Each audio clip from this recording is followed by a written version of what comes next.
Allah më nushë më rëdhërën thotë në Kur'an, tilke daru l-akhiratu në gjaaluha lilledhine la yuriduna uluan fil ardi wala fesada. Atë shpin e akhiretit, e darë, që në Allah më nushë me darë. Fjala darë në arabisht do të thotë me jo si shpi, por një shpi e rregullume dhe e arredume dhe e ndërtume dhe e pajisme për të gjetë rahatin e plot kësaj dynjaje, edhe vetë, edhe me gru, edhe me fëmijë, edhe me familje. Dar e merr fjalën në arabisht sepse nuk është thjesht një shtëpi për i familje, por është me një ndërtesë ku ka disa familje dhe i mbledh një obor. Edhe me fjalë aty krijohet e gjithë edhe rahatia dhe qetësia, sepse edhe vetë ke edhe farefisin aty afër, po edhe konditat në cilat ti je me fjalë janë kondita materiale shumë të voliqme. Allahu manushëm thot, shtëpinë e qetësisë dhe të stabilitetit dhe të sigurisë dhe të harmonisë dhe të kënaqësisë shpirtërore, pra botën tjetër, naj'aluha lilladhina la yuriduna uluwan fil ardi wala fasada. Ne kemi krijuar për ata që nuk duan, la yuriduna, nuk synojnë arrogancën në tokë. Uluv do thot istikbar, mendjemadhsi, arrogancë, përçmim, shkatrim, wala fasada, dhe as prishje në tokë edhe as shkatrim.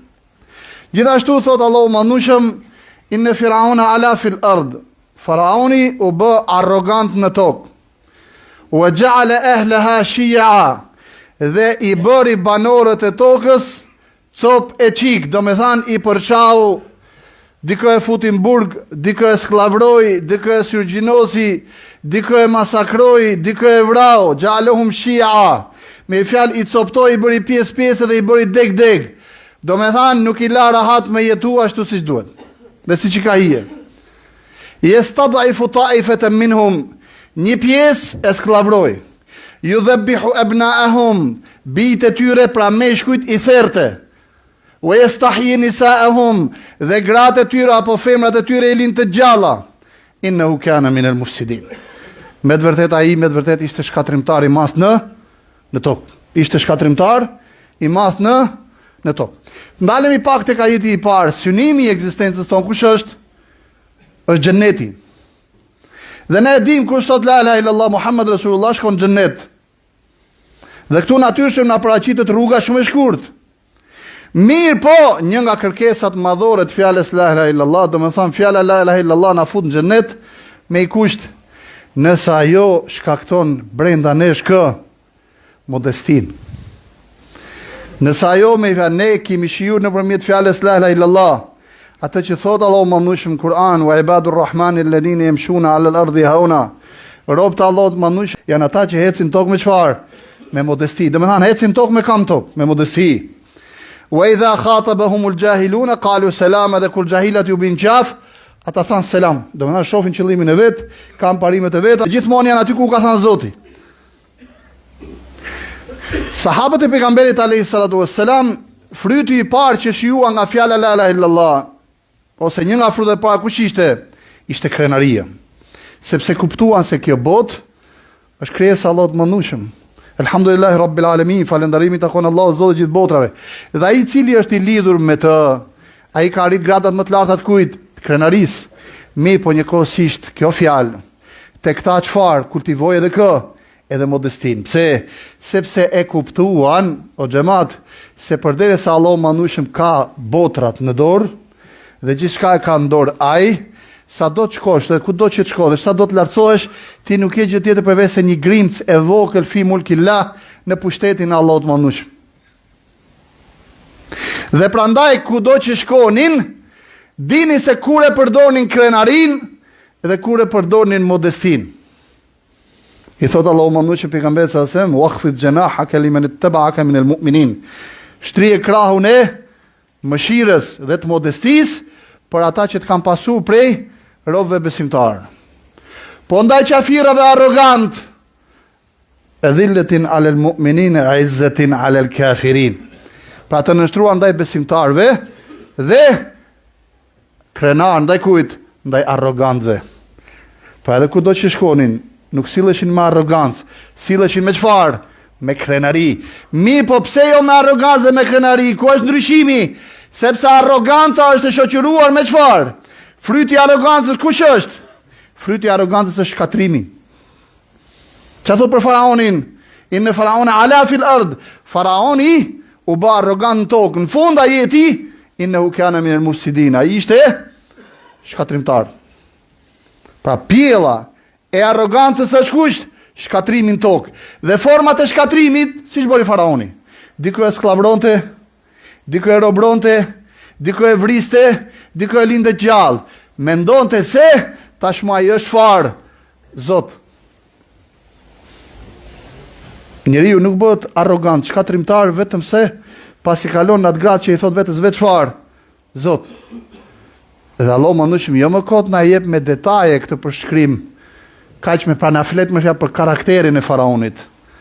Për të na thënë me fjalë se ky lloj karakteri do të jetë në tokë deri në ditën e Kiametit. Më tepër se sa subjekti ka rëndësi çfarë? Fenomeni. Fenomeni çfarë është? Kushdo me fjalë që bëhet arrogant në tokë, ai do ta shoqërojë arrogancën e tij me çfarë? Arrogancën e tij me shkatrim. Mirë, po kur njeriu bëhet arrogant në tokë? Kur mendon me fjalë se ai e ka botën në dorë. Mirë, po kur njeriu mendon se e ka botën në dorë, atëherë me fjalë kur mendon se ai është Zot. Faraoni çfarë thoshte? A nuk i shikoni këto lumen që rrjedhin ndër këmbët e mia? A nuk i shikoni se si rrjedhin çfarë? Edhe lumenjt rrjedhin nën këmbët e mia. Dhe përderisa un jam Zot dhe mund bëj çka du, kam drejtë edhe me i vrarë njerëzit, edhe me i fal njerëzit, edhe me i grabit njerëzit, edhe me i sklavru njerëzit, edhe me i robru njerëzit, edhe me i shkatru popujt, edhe me aplaçkit pasurit popujve, kur të ma ke qefi mu. Edhe me kollaj të mas, se kishin fare të vështirë me ma i karar një vendim. Vendim ne kishim shumë kollajt. Me çfarë? Me shkatru popull, me plaçkit njerëz, me grabit njerëz, me sklavru njerëz, me vra njerëz. Pasoja kush është? Allahu manushim të thot Kur'an çfarë? Wal aqibatu lil muttaqin. Fundi i hajrit për kë është? Për të devotshmit. Soni gjithmonë ka një son. Soni ose fundi është për kë? Për të devotshmit. Pse Allahu manushim na mbyll këtë lloj forme? Për të na thënë Allahu manushim, para gjë jeni modest karshi krijesave të Allahut manush. Wa ma arsalnaka ila rahmetal alamin. Nuk ju kemi dërguar përveç se çfarë? Mëshirë për gjithë botrat. E dyta na thot Allahu manushim, çka ju bie në dorë prej pushtetit, e prej parës, e prej famës, e prej pozitave, e prej dijes, e ku e di se çfarë, e prej forcës, përdore për t'u lartësuar në gradat e Allahut manushëm dhe për t'u afruar me të. Pse? Sepse Allahu manushëm çfarë? Inna rabbaka labil mirsad. Allahu manushëm gjithçka e kanë mbikëqyrje të plot, e kanë vëmendje të plot. Allahu manushëm gjithçka e kanë çfarë? E survejon Allahu manushëm. Asgjë nuk i del pushtetit të Allahu të manushëm. Pra na thot pejgamberi alayhis salam.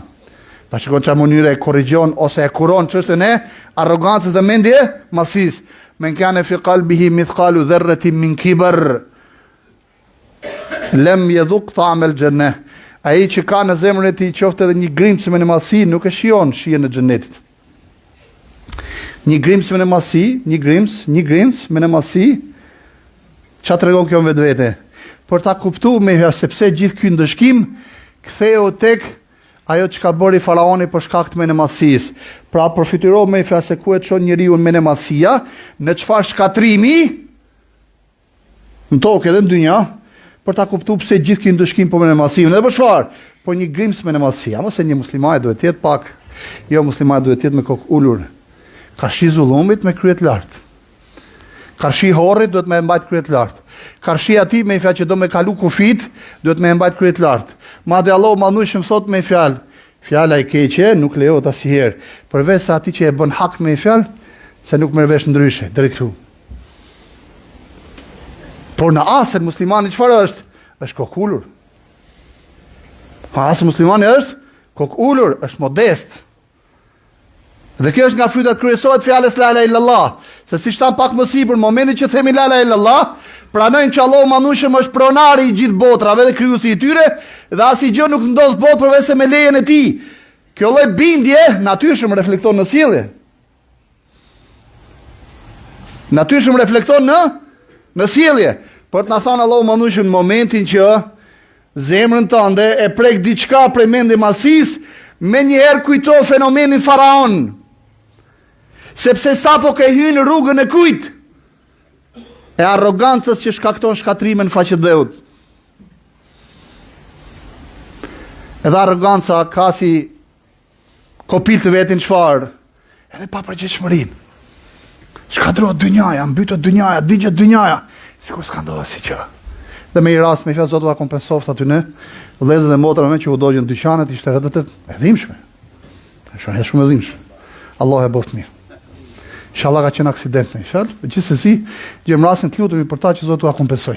Dhe është rasti mirë me fjalë xhuman me fjalë, që të lutemi për ta që Zoti ua kompensoj djersa e ballit, me djersa me gjak, gjithaj mall, gjithaj takrivat, buka e gojës, e ardhme e fëmijëve, e tjera më radhë, sa shpresa dynjaje, janë lidhë me ato dy gjane dhe me atë mall. Allahu na ruaj. Gjithsesi me i feftoj dhe ata që janë sprovu, yahtesibun al-ajra inda Allah. Allahu manushëm sprovon ata që don. Allahu manushëm sprovon ata që don. Thot Allahu manushëm Kur'an, ne do t'i sprovojmë njerëzit, do t'i sprovojmë me diçka prej pasurisë, me diçka prej frymës, me diçka prej mallit. Në fund u bashiri sabirin, përgëzoi durimtarët. Durimtarët përgëzoi. Si e reflektojnë durimin e tyre? Thon inna lillahi wa inna ilaihi raji'un. Ta Allahu t'jemi dhe tek ai do të thej. Ulai ke shkoni shpërblimi. Ulai ka ala hudan min rabbihim wa ulai humul muhtadun. Ata janë në udhëzim të të Zotit të tyre dhe ata janë të udhëzuarit. Sprov shumë e madhe realisht na dhën zemra. Na dhe realisht ne u dim shumë keq. Gjithaj mall. Po është me një fjalë një luhate shumë e madhe. Edhe kujt? Edhe ekonomisë vendit. Përfituar qindra njerëz që kanë shkuar aty kanë dhënë kanë marrë. Me dhjetra apo me qindra familje me kanë ndërtu. Pa është dam i madh. Por është realisht dam i madh dhe nuk ka gjë që e kompenson faqedeut, përveç se kush Allahu të mandushëm, Allahu na ruaj nga fesadi dhe nga shkatrimi në tokë. Kthehemi ke tema jonë o xhamat, edhe pse kjo është pjesë shumë e rëndësishme e temës tonë. Duhet me qenë shumë të ndjeshëm ndaj fesadit në tokë. Asnjëherë duhet me thonë, po pse ndodhi kjo, s'më intereson mu. Nuk më intereson mu. Kjo nuk më intereson mu, ne si shoqëri duhet të shpëtojmë një herë për gjithmonë. Është një anekdotë shumë e bukur. Miu, edhe pse me fjalë ata që e kanë kriju, kanë fut miun aty si protagonist kryesor dhe intereson dikujt, po s'ka rëndësi në këtë rast. Që miu të na dali i mirë me fjalë. Edhe si shme, miu e pa që e zonja e shtëpisë aty na hur, të lopës vendosi një çark. Dhe shkoi ke lopa i thoi lop, është vendos një çark, i tha çe për mi, tha, çarku është për ty, tha, nuk është për mua. Çfarë do bëj çarku mu, çarku i miut. Shkoi ke dele, i thoi dele. Çarku. Sa mërmi, tha, çarku është për ty.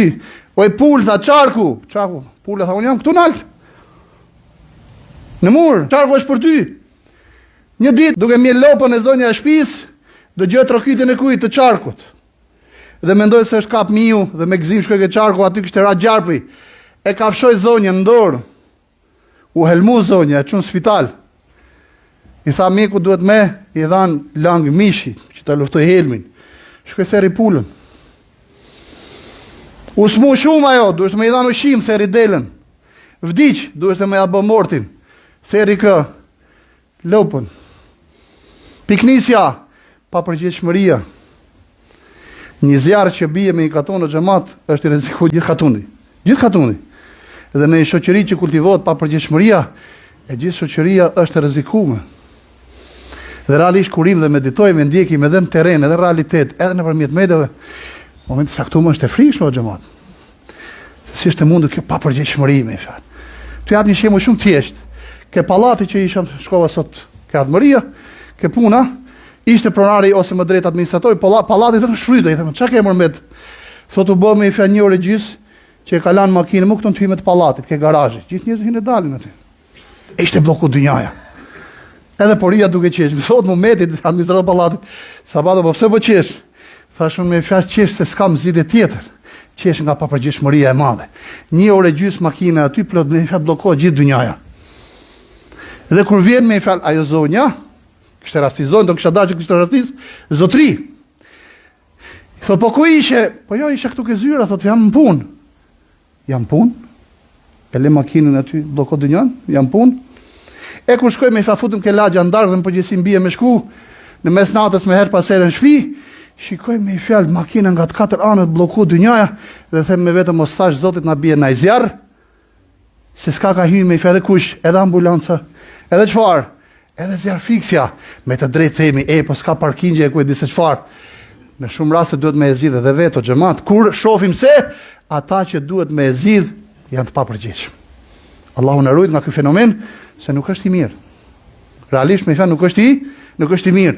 Dhe mazallah kur pllakos me fjalë papërgjithshmëria në shoqëri, ata me fjalë kanë merituar, siç thotë Ibn Khalduni, Zoti më shiroft, ata Zot na ruaj kanë merituar dëshkimin e Allahut të mëndshëm. Prandaj ne si muslimanë që vënojmë kokën sejdë, duhet të jemi të vëmendshëm ndaj kësaj. Allahu na ruaj nga arroganca, sepse është një verbëri e madhe që e bën njeriu me fjalë të shkatrojë në tokë, edhe pa asnjë lloj me fjalë përgjithshmërie fare. Pra pa e ndje me fjalë fare. Nuk e ka problem njeriu arrogancë, shkatron popull, shkatron dynja, vret njerëz, shkatron infrastruktura. E rëndësishme është me fjalë që ta çojnë vend arrogancën e vet. Allahu na ruaj. Jem rastin për ta posaçëruar duan ton, për atë që përmendëm pak më sipër, për gjithë ato vëllezër dhe motra që janë lënduar nga ky zjarr me fjalë shumë i rënd. Zoti ja kompenson dynjan e ahiret. Elhamdulillah që s'kan pas dame në njerëz. Zoti ja ruaj fëmijët e tyre, Zoti ja kompenson sa më shpejt atë mall. Edhe një herë kujtoj vetes time edhe atyre se Allahu sprovon ata që don, edhe ata që din të përjetojnë sprovat me Allahun e Madhëshëm, Allahu ja kompenson.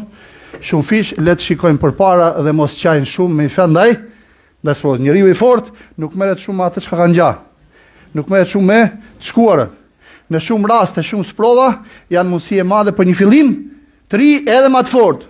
Murat Hothmani apo Muhammed Esedi tek libri i tij Rruga për Mekë thot unisa me disa nomad maroken në shkretir me dele. Dhe me një herë u mblodhën, thashun ç'a keni? Dell kishte probleme. Tha po vjen një stuhi e madhe, kishin mënyrat e veta se si e konstatonin.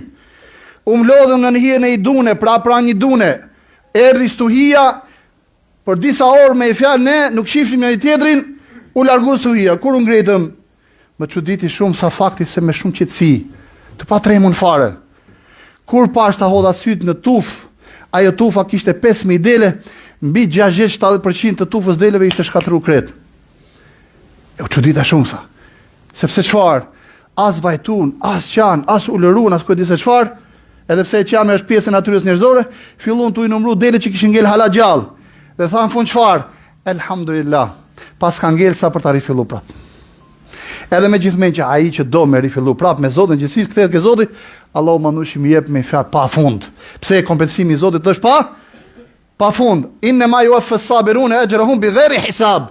Allahu mandushi mua jep durimtarëve shpërblimin pa hesab, pa llogari. Prandaj është momenti me i bë llogarit me Zotin, me kthy çështën ke Allahu mandushëm, Allahu ka për ta kompenzuar shumë fish me lejen e tij dhe me forcën e tij, se Allahu mandushëm është wasi' alim, i gjerë pa fund, bujar pa fund, dhanës pa fund, i pasur pa fund dhe është i dijshëm pa fund.